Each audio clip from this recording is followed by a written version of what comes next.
why actually oak? Because sometimes I also hear, for example, about mulberry oak or acacia, mulberry barrel, sorry, or acacia barrel, for example. What would be the differences in terms of taste? Because, for example, about acacia barrel, I hear that it becomes more neutral or sooner, but that's maybe also a common misconception. Basically, the most important reason is the chemical composition of the different and not only the natural wood compounds, what we already discussed about a bit, but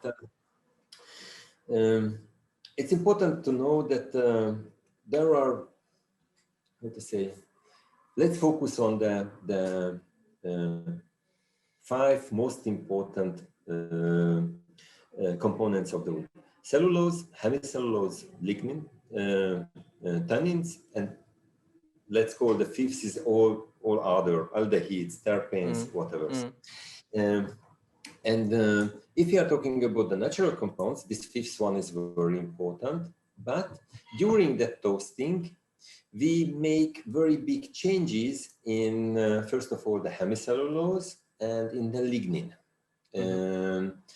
The hemicellulose is otherwise, it's sugars, not glucose.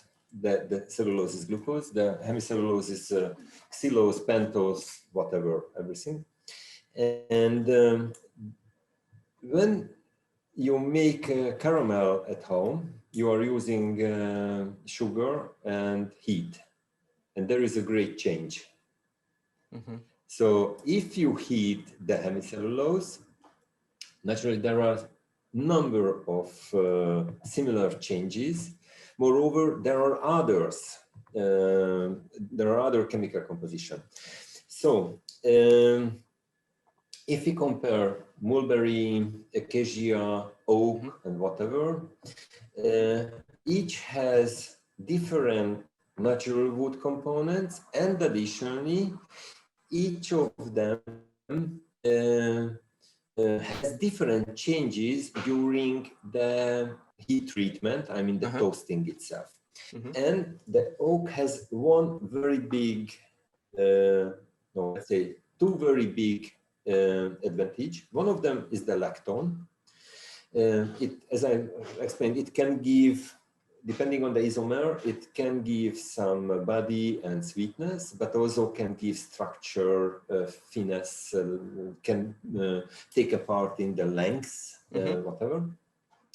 And there is no other wood having so high whiskey lactone concentration than oak has. The other one, if we look at the chemical composition of the different wood after toasting, surprisingly, the oak has a relatively low level of these chemical compounds.